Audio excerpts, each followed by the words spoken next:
जिंदगी को ऐसे जियो, अरे जियो तो ऐसे जियो कि सब कुछ तुम्हारा है, और मरो तो ऐसे मरो कि हमारा कुछ भी नहीं है। ध्यान रखना। और आदमी सोचता है मेरे बच्चों के बच्चों का क्या, बीमार हो गया सेठ। ध्यान रखना, बीमारी किसी वजह से आए या ना आए, मन की सोच की वजह से बीमारियां ज्यादा आती हैं। ध्यान रखें। नकारात्मक सोच आ गई सेठ के जीवन में, कल तक पॉजिटिव था, आज नेगेटिव हो गया, मेरे बच्चों के बच्चों का क्या होगा। बहुत दुखी हुआ सेठ, दुबला हो गया, सूख गया। पत्नी बोलती सेठ जी भोजन कर लो, बोलता भाड़ में गया तेरा भोजन, मेरे सीने में चल रहा कि मेरे बच्चों के बच्चों का। पत्नी भी बोली क्या तुमको समझ नहीं आता, बुढ़ापे में क्या बीमारी तुमने लगा ली है, जाओ थोड़ा सा इलाज कराओ, डॉक्टर को दिखाओ।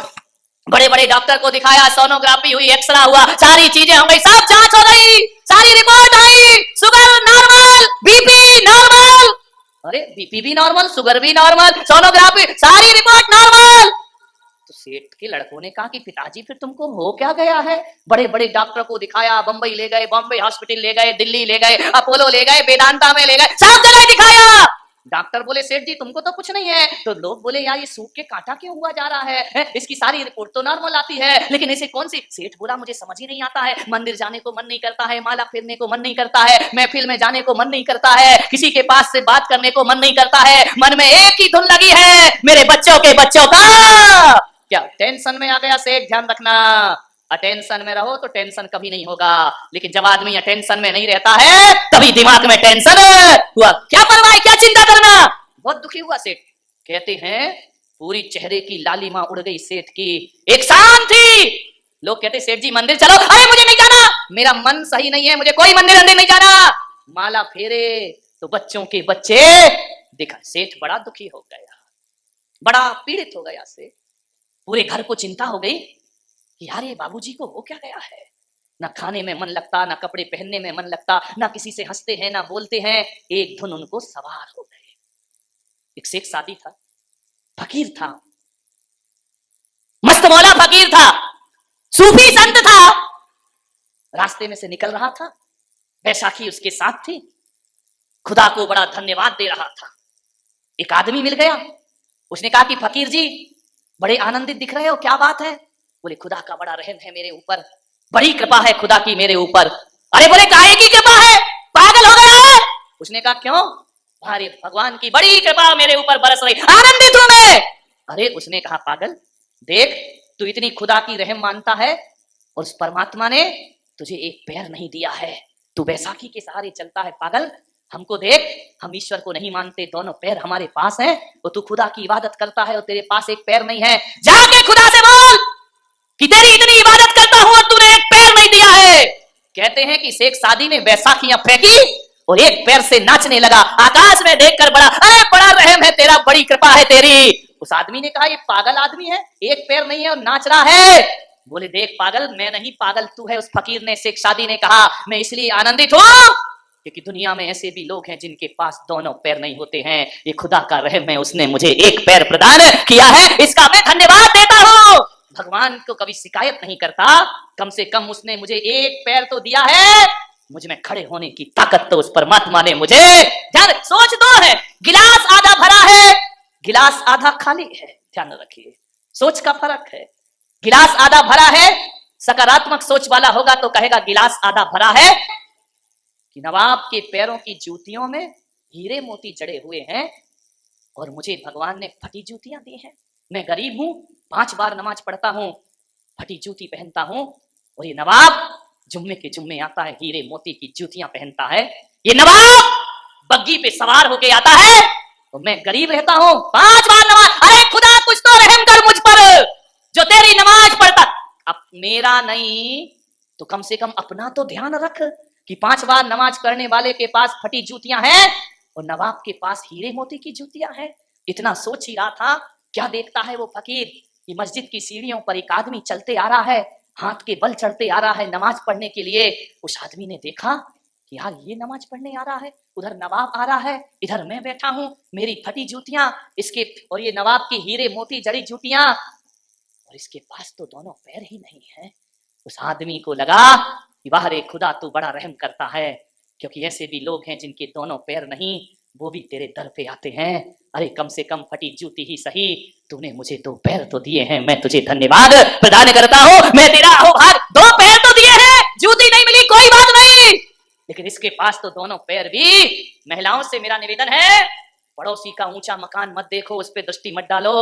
ध्यान रखना, पड़ोसी का ऊंचा मकान देखोगी तो गर्दन में लचक आ जाएगी, ध्यान रखना, टेंशन हो जाएगा। मेरा मकान भी बड़ा होना चाहिए, एक ही चीज है सुखी होने के लिए, एक ही नियम। एक बात तुमको बता रहा हूं, जब महिलाओं के मन में ये बात आ जाए कि उसका मकान बड़ा और मेरा मकान छोटा, जब ऐसी सोच लाओगी तो तुम दुखी हो जाओगी।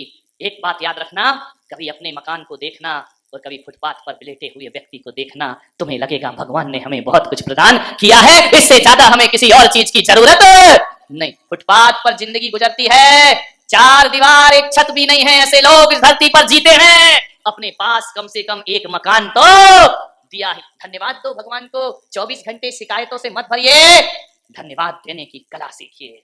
मंदिर जाओगे, शिकायत को लेकर जाओगे तो दुखी होकर लौटोगे, और अहो भाग्य लेकर जाओगे तो आनंद का प्रसाद लेकर वापस आओगे। बहुत कुछ तो दिया है परमात्मा, 24 घंटे शिकायत, मेरे पास ये नहीं, मेरे पास वो नहीं, ऐसा नहीं किया, वैसा नहीं किया।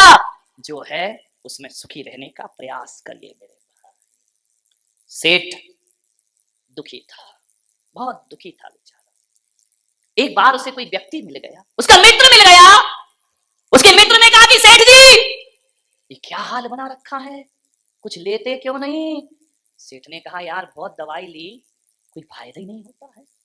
अरे ये क्या हाल है, कल तक बड़ी शान थी, आज सिर लटकाए घूम रहे हो, सूख के काटा हो गए, कुछ ले लो। सेठ ने कहा सब ले लिया। बोले पागल, बीमारी क्या है तुझे? बोले रिपोर्ट सब नॉर्मल है। तो ये हाल क्या है?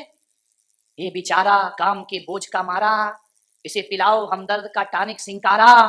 बाहर एक ऐड आता था हमारे जमाने में टीवी पे, सिंकारा पीता था वो कांच फोड़ के प्रकट हो जाया करता था।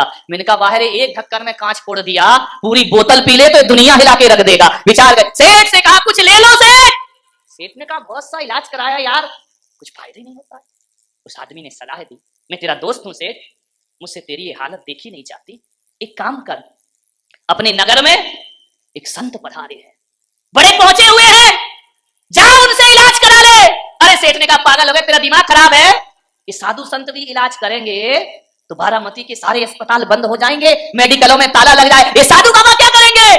बोले चला जा सेठ मेरा प्यार। अरे बोले मैं नहीं जाता, मेरा कोई विश्वास नहीं है साधु संतों पर। बोले विश्वास हो या ना हो, एक बार उनके पास तो। सेठ ने कहा यार ये महाराज लोग क्या कर देंगे?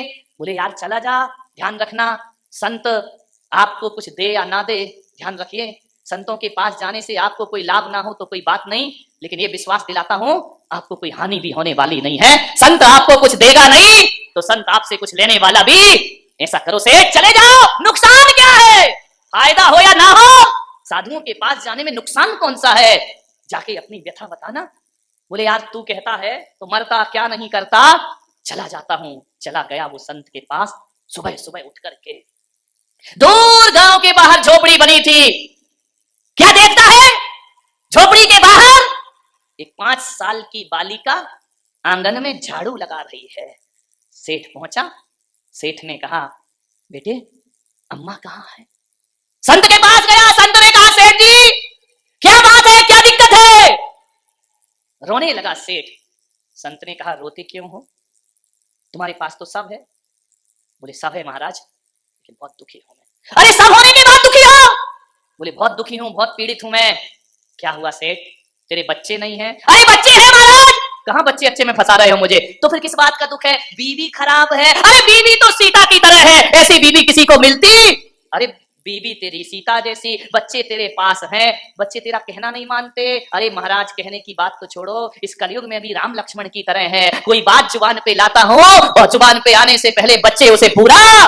बोले बच्चे अच्छे सेठ, कोई व्यापार में अरे घाटा वाटा कुछ नहीं लगा है, तो फिर क्यों रो रहा है?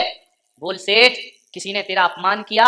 अरे बोले पूरे गांव में किसी की ताकत नहीं मेरा अपमान कर दे, नौकर भाग गए। अरे 20 नौकर है महाराज मेरे पास। संत ने कहा जब तेरी बीवी अच्छी, बच्चे अच्छे, बहुएं खराब है। अरे नहीं, ये इतनी अच्छी तो बेटियां नहीं होती जितनी अच्छी मेरी बहुएं हैं। अरे सेठ, बहू अच्छी, बीवी अच्छी, बेटा अच्छा, दुकान चल रही है, फिर अब किस बात का टेंशन है? बोले एक बीमारी है महाराज, इलाज नहीं हो रहा कुछ। संत ने कहा क्या इलाज है, बीमारी बता पहले। बोले महाराज यूं तो भगवान का दिया मेरे पास सब कुछ है, लेकिन एक टेंशन मेरे मन में है। क्या? बोल सेठ क्या बात है? सेठ ने कहा कि महाराज एक चिंता सता रही है। क्या चिंता है तुझे? सेठ को और चिंता, गरीब चिंता करे तो बात बनती है सेठ, तेरे पास तो सब कुछ है। अरे कुछ नहीं है महाराज, कहने को तो सब कुछ है, मगर हकीकत में देखो तो मेरे पास कुछ। सेठ क्या बात है? बोले महाराज संत जी एक पीड़ा मेरे मन में है। मैंने मुनीमों से पूछा मेरे पास कितनी दौलत है, तो कितनी है सेठ जी? बोले इतनी है, मैं तो क्या मेरे बच्चे भी बैठकर खाएं तो कम पड़ने वाली। तो अब चिंता किस बात की है? अब चिंता तो यहीं से शुरू हो रही है महाराज। बोले क्या? बोले मेरे बच्चों के बच्चों का। संत ने कहा पागल सामान 100 बरस का पल की खबर नहीं, इतना सोचता है सेठ? बोले महाराज देखो ज्ञान व्यान बांटने की जरूरत नहीं है, मैं भी जानता हूं, लेकिन ये बताओ मेरी इस समस्या का समाधान हो। जब से ये चिंता लगी है किसी काम में मन नहीं लगता महाराज, न खाने में, न पीने में, न दुकान जाने में, जिंदगी ऐसी घबराहट हुई लगती है, मौत से डर लगता है कि वो आ गई तो मैंने अपने बच्चों के लिए कुछ भी। संत ने कहा चिंता मत कर, एक काम कर, तेरी इस बीमारी का हल मेरे पास है। बोले हल है? बोले हाँ। समय हो रहा है आपका, 5 मिनट में 10 बजने वाले, समाप्त करूंगा। बोले हल है मेरे पास। बोले क्या? बोले तेरे गांव के बाहर एक झोपड़ी है। सेठ ने कहा हाँ एक झोपड़ी तो है। बोले उसमें एक बुढ़िया रहती है। बोले हाँ उसमें एक बुढ़िया रहती है। बोले सेठ एक काम करना, एक थाली भोजन कल सुबह बुढ़िया को दे देना। एक थाली भोजन, तेरी 7 पीढ़ियों की व्यवस्था हो जाएगी एक थाली भोजन में। महाराज किसी तीर्थ पे कमरा वमरा बनवाना है तो बोलो मैं बनवा दूंगा। अरे नहीं नहीं कोई टेंशन नहीं, कमरा वमरा नहीं चाहिए, कोई मूर्ति उर्ति रखवाना हो तो वो कर दूं। अरे सेठ छोड़िए सब बातें, एक थाली भोजन दे। बोले यार इतनी बड़ी बीमारी का इलाज एक थाली भोजन? बोले तू जा, मुझ पे विश्वास रख, दे देगा या नहीं? सेठ ने कहा मैं तो 1000 थाली दे सकता। बोले नहीं एक थाली भोजन देना बस। सुबह उठा सेठ, घर गया, सुबह उठा, सोने की थाली में भोजन लगाया, प्रातःकाल निकल पड़ा अपने घर से पैदल पैदल बुढ़िया की झोपड़ी में। वहां क्या देखता है? 5 साल की बच्ची झाड़ू लगा रही है। सेठ ने कहा बेटी अम्मा कहाँ है? उसने कहा आप कौन? बोले मैं नगर से सबसे धनी आदमी इस गांव का। बैठो, बैठने का समय नहीं बेटा, दुकान खोलना है। बच्ची ने देखा यार 80 साल का दुकान नहीं छूट रही इससे। बच्ची ने कहा एक काम करो सेठ जी थोड़ा इंतजार करो। बोले अरे बेटा मेरे घर में अच्छे अच्छे इंतजार करते हैं और तू कह रही इंतजार करो। बोले सेठ जी जाना है तो जाओ। अरे सेठ को बड़ा धक्का लगा, एक 5 साल की बच्ची कह रही जाना है तो जाओ। बोले अम्मा का बुला। बोले मेरी अम्मा भगवान का भजन कर रही है, कीर्तन कर रही है। अरे बोले जाओ अम्मा से बोलो कि नगर सेठ आए हैं। बोले मेरी अम्मा ने कहा है कि ध्यान रखना जब मैं भजन करूं तो रामनाथ कोविंद भी आ जाए है तो मुझे उठाना मत, ध्यान रखना। मुझे कोई दिशा मोदी भी आ जाए तो भी मत उठाना, जब तक मेरा भजन पूरा ना हो जाए। करने दो लोगों का इंतजार।